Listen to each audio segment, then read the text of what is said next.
Bonjour, aujourd'hui on va se pencher sur les toutes premières pages d'un livre, sur le grand oral. Plus précisément, l'avant-propos de Le grand oral, exemple rédigé en mathématiques. C'est de Miguel de la Montagne. L'idée, c'est de voir un peu ce que cet avant-propos nous dit sur la promesse du livre, quoi. Pourquoi il serait pertinent pour préparer cette épreuve. Bon, alors déballons ça. Oui, volontiers. Et ce qui est intéressant d'emblée, c'est que l'avant-propos, il commence par rappeler l'esprit de l'épreuve. Il cite même la note de service de juin 2024, les directives officielles, disons.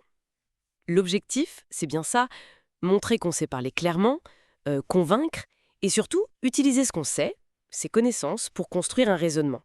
Ce n'est pas juste réciter son cours, quoi. Justement, et c'est là que le livre semble vouloir intervenir. L'avant-propos, il insiste sur des choses très concrètes. Il parle de 3 exemples complets, non seulement rédigés, mais aussi commentés. Ça m'interpelle, vous voyez. Pourquoi insister sur le côté commenté? C'est pour dire que la manière de faire est aussi importante que le résultat. Ah, c'est une bonne lecture, oui. C'est fascinant parce que cet accent sur le commentaire, ça suggère qu'on veut vraiment décortiquer la mécanique derrière. L'avant-propos dit bien que le livre, il ne donne pas juste des modèles, il veut déchiffrer les stratégies argumentatives. Donc on comprend que le but, c'est d'outiller l'élève, lui faire comprendre comment on structure un discours qui tient la route. Par exemple, développer une thèse, une antithèse, peser le pour et le contre en somme. C'est pas juste faites comme ça, c'est comprenez pourquoi ça marche. D'accord. Donc on est loin d'une simple banque de sujets corrigés. L'auteur d'ailleurs, il le dit bien, hein, le grand oral, c'est ni une récitation, ni de l'impro total. Il parle d'une prise de parole structurée, personnelle et interactive. Mais alors, euh, est-ce qu'il n'y a pas une tension entre donner des exemples tout faits, même commentés, et viser une parole personnelle? Est-ce qu'on n'aborde pas ce risque que les modèles deviennent une nouvelle forme de récitation? C'est une excellente question, ça. L'avant-propos, il ne le dit pas comme ça, comme un risque, mais il tente de résoudre cette tension. Comment?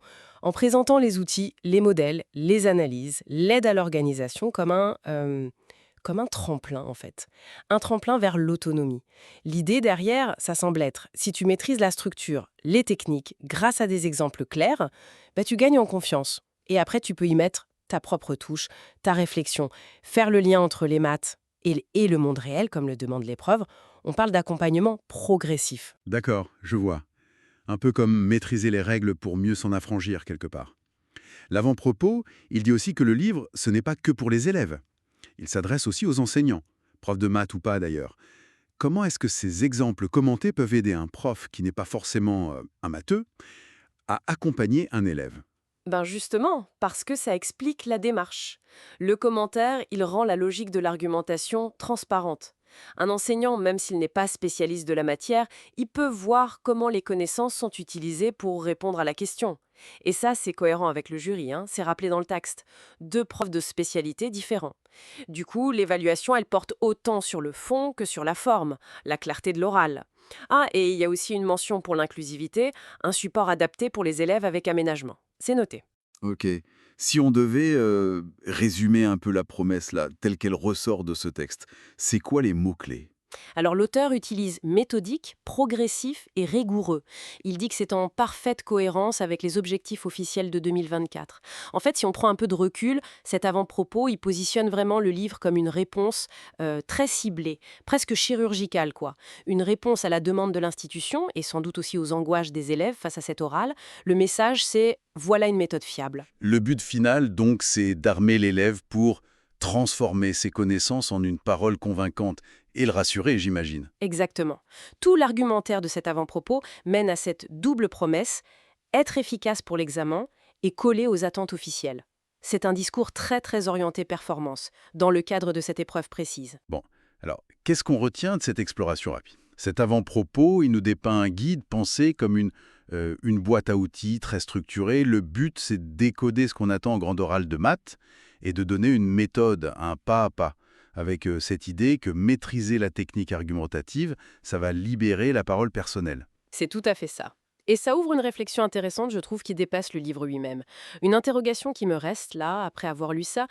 En se focalisant si précisément sur les codes, sur la structure attendue pour cet examen, est-ce qu'on forme vraiment à l'argumentation orale pour toutes les situations, ou est-ce qu'on risque pas surtout de préparer à bien jouer le jeu du grand oral, sans forcément garantir une vraie aisance pour argumenter plus largement plus tard? Voilà, c'est une question qui reste ouverte.